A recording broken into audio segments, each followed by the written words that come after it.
The house was too quiet for a weekday afternoon. And that was the first thing Emily Harper noticed when she stepped inside. The air felt heavy, like something important had already happened and the walls were still holding their breath. Emily set her bag down slowly, listening. No music played. No television murmured in the background. Only voices, low, tense, and coming from the living room. Emily had come home early from college in Michigan, hoping to surprise her parents in their Ohio home. She had imagined hugs, questions, her mother's warm smile. Instead, she stood, frozen in the hallway, her heart beating too fast as the voices grew clearer. Her father's voice, David Harper, sounded nervous. Nothing like the confident man who coached high school basketball and joked at family dinners. The woman speaking to him sounded familiar too, and that realization made Emily's stomach tighten. She took one step forward, then another, not because she wanted to spy, but because her body refused to turn away. From the edge of the hallway, she saw them. Her father sat on the couch, leaning forward, his hands clasped together. Across from him sat Karen Miller, a woman Emily had seen many times before. She was a friend of the family, someone who attended barbecues and smiled politely at Emily's mother. Someone her mother trusted. They were too close. Not touching, but close enough that the space between them felt wrong. Karen's eyes were soft in a way Emily had never seen before. And David's face held an expression Emily didn't recognize: fear, mixed with longing. Then David looked up. The moment their eyes met, everything stopped.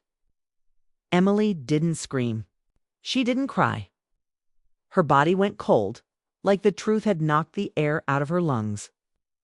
David stood up too fast, the movement clumsy, guilty. "Emily," he said, his voice breaking. "Kay can explain," but explanations meant nothing anymore. Emily turned and walked out of the house, her hands shaking as she reached her car.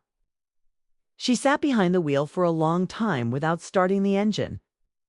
Her thoughts felt tangled, sharp, and painful. She loved her father. She trusted him. Now that trust lay shattered, scattered in ways she didn't know how to gather. That night, she came back home. Her mother, Laura Harper, was in the kitchen humming softly while preparing dinner. The normalcy hurt more than anger would have. Laura smiled when she saw Emily, asked about the drive, asked if she was hungry. Emily nodded, answered in short sentences, her throat tight. Dinner passed like a performance. David barely spoke. Laura noticed but didn't press. Emily kept her eyes on her plate, every bite tasting like guilt. Later, when the house grew quiet again, David knocked on Emily's bedroom door. "Please," he said once she opened it. His eyes were red. "I messed up. I know I did. But your mother, she can't find out like this?"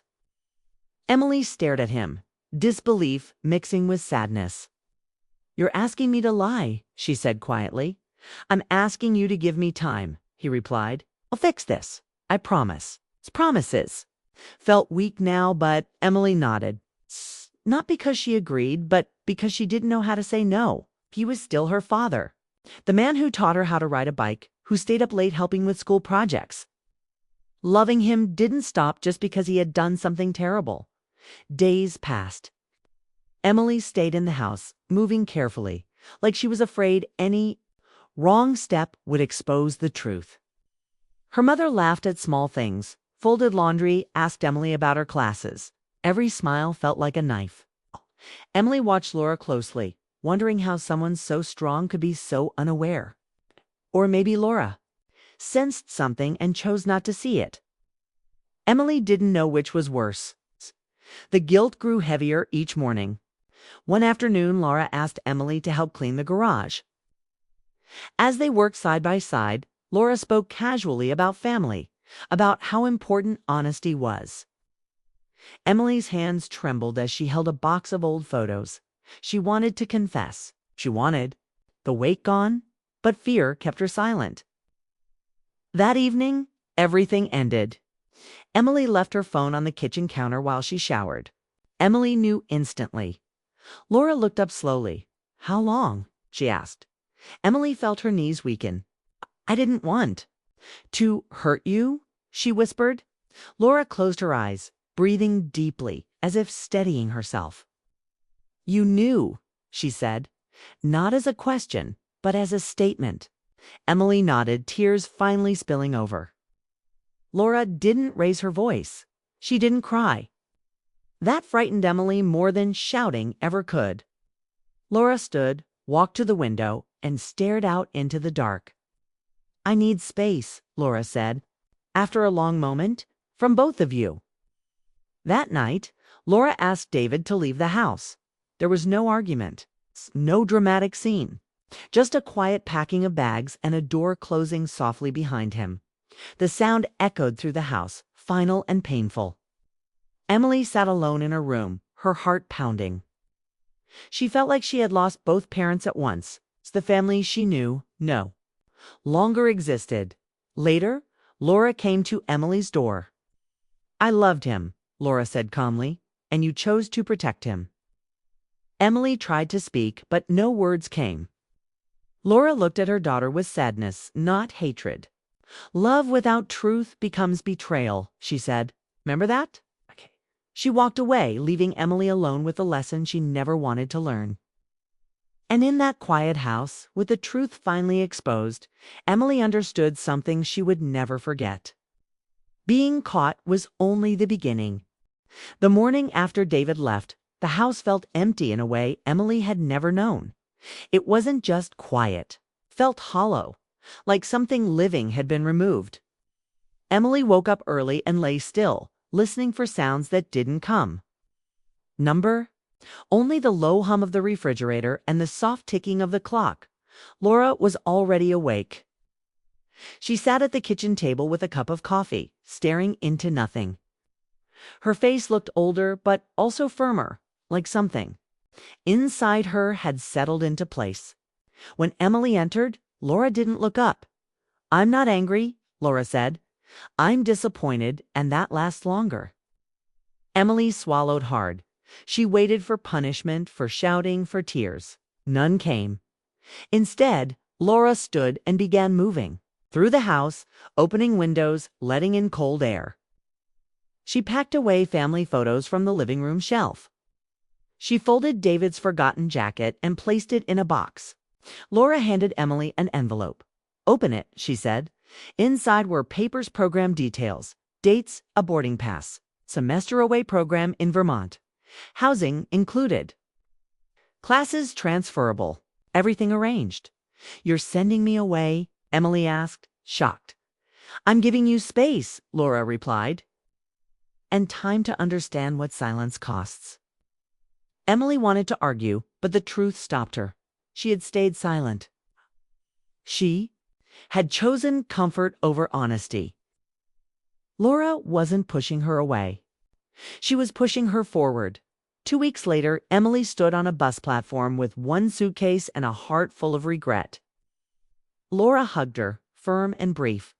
Learn who you are, Laura said. Not who you protect. The bus pulled away, and Emily watched her mother grow smaller through the window, unsure if things would ever feel the same again. Vermont was quiet in a different way. Wide roads, bare trees, small towns that moved slowly. Emily stayed in a shared house near a community college campus. Her roommates were strangers who didn't know her past. That felt like relief. Classes were intense but grounding.